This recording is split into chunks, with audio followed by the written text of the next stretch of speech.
My dear sisters and brothers in Christ Jesus, on this day the whole church celebrates together the great occasion of the solemnity of the Immaculate Conception of the Blessed Virgin Mary, celebrating one of the four great Marian dogmas of the church, namely the Immaculate Conception of the Mother of God, Mary. What does this Immaculate Conception actually mean? Brothers and sisters, quite few of us still do not have the right understanding of what this celebration and event actually means. We celebrate the solemnity of the Immaculate Conception of Mary on the 8th day of December. And it is related to another celebration exactly the 9 months later on the 8th day of September, that is the feast of the Nativity of the Blessed Virgin Mary. This is where people often confuse between the term nativity and conception. While the former means birth, that is, the moment when a baby is born into the world, out of his or her mother's womb, the latter means the moment when life is conceived from a father and a mother in the womb of the mother, which is ideally 9 months before the date of the birth, as in human pregnancy lasts for approximately 9 months.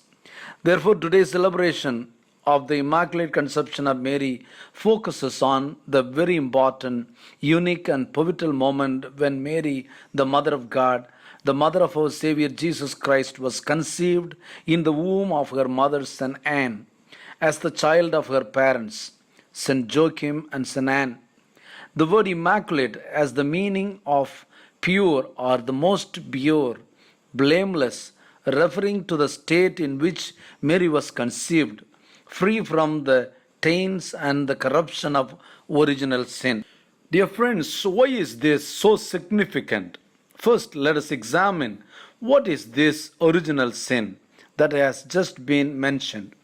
For those who are not sure what original sin is all about, it is the original and the first sin of our ancestors, disobedience, as elaborated in our first reading today from the book of Genesis.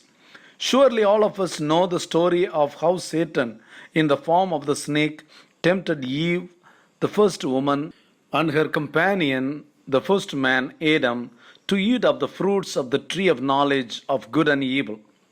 The Lord had specifically ordered man not to eat of the fruits of the tree of knowledge of good and evil, but Satan tempted them with many false promises of power and knowledge, glory and greatness, saying that if man were to eat of the fruits, they would be like God and they would not perish, unlike what the Lord has said. And through these sweet lies and tempting words, Satan led man down the path of disobedience, and through disobedience, sin entered into the hearts and minds and the souls of men. Ever since then, our human nature had been tainted by the corruption of sin. This original sin of Adam and Eve, the disobedience of man against their Creator, Lord and Master, they opened the floodgates that allowed sin to enter into us and enslave us, ruling over us and having dominion over us. And it was also because of sin that we have been cast out of the Garden of Eden and having to endure suffering in the world and eventually death. Thus, through temptation, the first man and woman fell into sin, brought the whole race of humankind into sin and death. This is what original sin is all about. But if we notice, just as the Lord proclaimed the punishment due to sin in our first reading today, he also proclaimed at the same time what would happen in far future, that God would save his people and crush the Satan who caused man to fall. He said that while Satan would strike at the heel of man, meaning that all this while he has been trying hard to destroy us by means of persuasion, coercion, trickery, temptation, but through woman God will defeat Satan, and the woman shall crush the head of Satan, a figurative expression of what would come to fulfillment in Mary and her Son, our Lord and Savior Jesus Christ. And therefore, yes, Mary, the woman mentioned by God, as the one through whom God would send his deliverance to his beloved people. Despite all of our sins, God's love for us still endures, and that is why he is willing to lift us up from our downfallen state, and he always seeks to be reconciled with us and to forgive us all our many sins.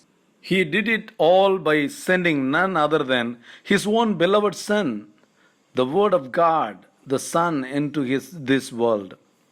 And the Word was made flesh according to the Gospel of St. John and dwelt among man. And this is our core belief that God Himself has assumed the body and the essence of man, our human nature, that in the person of our Lord Savior Jesus Christ exists two distinct yet inseparable nature of divine and human. And as all humans are, he is to be born of a mother, and this mother is none other than Mary. However, because this man is not just like any other man, but God Himself incarnate in the flesh, there can be no taints or corruption of sin around Him. This can also be alluded commonly in the Ark of the Covenant of the time of the Old Testament and the ancient Israel, where Ark of the Covenant bearers, the law of God, the tablets of 10 commandments, and the heavenly manna, and the rod of Aaron, as the symbol of God's presence among His people. If we refer to the book of Exodus and other books of the Old Testament, the Ark of the Covenant was made of the most precious materials available to man, and it was hallowed and blessed by God, placed in the holiest part of the tent of meeting before the temple of Jerusalem was built. And then in the Holy of Holies of the temple, when the ark was transported during the time of King David, one of the priests who accidentally touched the ark was struck down, highlighting just how holy and special that ark was. And imagine then that there is this new ark crafted by the hands of God Himself, a woman prepared specially for this very purpose of containing the new covenant between God and man. Christ, through His passion, suffering, and death, has established that this new covenant between God and man, and because of that, His Holy Mother, Mary, in whose womb the Lord dwelled for 9 months before His birth at Christmas, is truly the new Ark of the Covenant, far greater than the old Ark of the Covenant. This is why, coupled with the fact that God cannot coexist with sin, and no sin can be in the presence of God, the Lord specifically set Mary aside from among all other sons and daughters of mankind, and by singular grace, according to the dogma of Immaculate Conception, Mary was prevented from original sin and was conceived without any taints of sin at all, free from that original sin, and therefore is immaculate from the moment of her conception. Right through her birth, and according to our faith, she remained free from sin and in perfect state of grace throughout our life. Brothers and sisters in Christ Jesus, as we celebrate the feast of the Immaculate Conception today, in Mary we have seen the coming of our Savior through her Son, our Lord Jesus Christ, born from the womb. She who is the new Ark of the Covenant, pure and blameless. She is the terror of Satan and the demons, as through her the Lord's promise of Satan's defeat has come true, crushing the head, the pride of this wicked devil. But not only that, brothers and sisters in Christ, but Mary, through her faith and complete obedience to God, has shown us what we ourselves need to do as Christians in our lives. Why is that so? That is because we must not forget that we ourselves are the temples of the Holy Spirit, the house of God's holy presence. We have received the Lord into our lives, especially through the Eucharist. The Lord in His own most precious body and blood, and His very essence into our life. Mary has kept herself faithful, and she has devoted her life completely to the Lord throughout her life, as challenging and difficult it had been for her. If she could do it, then we can do our best to follow in her examples too. So, as we celebrate today the great celebration of the solemnity of Immaculate Conception, let's all therefore rejoice because God's salvation has come to us through Mary, our beloved mother, by her Son Jesus Christ.